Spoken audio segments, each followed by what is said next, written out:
നമ്മൾ ഈ പൊതുസമൂഹം ചർച്ച ചെയ്യുന്ന എല്ലാ വിഷയങ്ങളും, നമ്മൾ ഈ ചാനൽ ചർച്ചയിൽ എടുക്കുന്ന എല്ലാ വിഷയങ്ങളും കുട്ടികൾക്ക് ഇൻട്രസ്റ്റ് ഉള്ള വിഷയമാണ്. നമ്മൾ എന്താ ചർച്ച ചെയ്യുന്നത്? നമ്മൾ തൊഴിലില്ലായ്മയാണ് ചർച്ച ചെയ്യുന്നത്, നമ്മൾ ഇവിടുത്തെ ആരോഗ്യരംഗം, വിദ്യാഭ്യാസ രംഗം, ഇതൊക്കെ തന്നെയാണ് ചർച്ച ചെയ്യുന്നത്. പക്ഷെ നമ്മൾ ഈ നേരത്തെ പറഞ്ഞ ഫോർമുല ഉണ്ടല്ലോ, ആ ഫോർമുലയാണ് വർക്കാവാത്തെ. ഈ ഒച്ച ഉണ്ടാക്കുമ്പോ ഞാൻ അതിലൊച്ച ഉണ്ടാക്കും എന്ന് പറഞ്ഞാൽ ഇത് ആരും കേൾക്കൂല. ഐ മീൻ എന്താ വേണ്ടത് പറഞ്ഞു നമ്മളെങ്കിലും സ്വാധീനിക്കുക അഭിപ്രായം. റീലായിട്ട് ഇവർ ഇതൊക്കെ കാണും. സമാധാനത്തോട് കൂടി പറയുകയാണെങ്കിൽ ഈ ബഹളമല്ല ഇതിന്റെ സ്വഭാവം. ചാനൽ ചർച്ചകൾക്ക് ഒരു വൈബ് വേണം. ഇപ്പൊ ഉള്ള ചർച്ചകളെല്ലാം ഡാർക്കാണ്.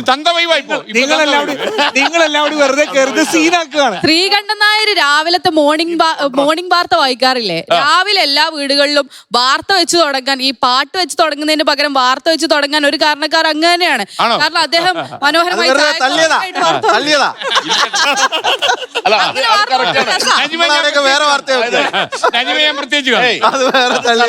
നമ്മുടെ നേരത്തെ ഉണ്ടായിരുന്ന അവതാരണ രീതിയിലേക്ക് മാറ്റം വരുത്തിയ ഉപജ്ഞാതാവ് താങ്കളാണ്. അതുകൊണ്ടാണ് വാർത്ത ഇപ്പോൾ ആളുകൾ കാണുന്നത്. കാരണം അതിൽ മാറ്റം വന്നു. അതുപോലെ നജം പറഞ്ഞ ഒരു കാര്യത്തോട് എനിക്ക് അതിനകത്ത് ഒരു കാര്യം പറയാൻ സുല്ലേ, ഞാൻ എന്താണെന്ന് ആലോചിച്ചത്, ഞാനിപ്പോ എന്റർടൈൻമെന്റ് ചാനലിൽ നിന്നാണല്ലോ വാർത്താ ചാനലിലോട്ട് പോയത്.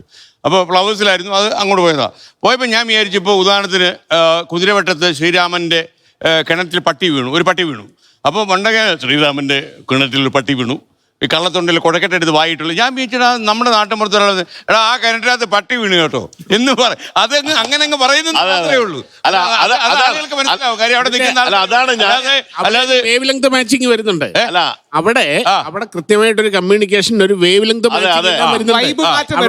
ഇവിടെ നമ്മുടെ അജ്മ പറഞ്ഞ ഒരു കാര്യത്തില് നമ്മൾ ബഹളം വെക്കുന്ന പ്രശ്നമല്ല. ഇപ്പോ അമേരിക്കയിൽ ഇരിക്കുന്ന, ഞാനിപ്പോ അഭിപ്രായ വ്യത്യസ്തമുള്ള കാര്യമല്ല ആയതുകൊണ്ട് നിങ്ങളത് കയറി ഉടക്കാൻ നിൽക്കണ്ട.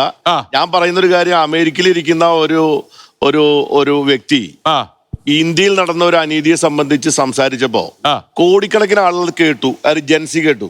നമ്മളും ഇതേ കാര്യം സംസാരിക്കുന്നുണ്ട്, അവരാരും കേട്ടിട്ടില്ല. അപ്പൊ നമ്മൾ എവിടെയാണ് പോയി പറയുന്നത്, അവരെവിടെയാണ് കേൾക്കുന്നതെന്ന് തിരിച്ചറിയാൻ നമുക്ക് പറ്റാത്തത് കൊണ്ടാണ് ഈ പ്രശ്നം. അവരുടെ കുഴപ്പമില്ല.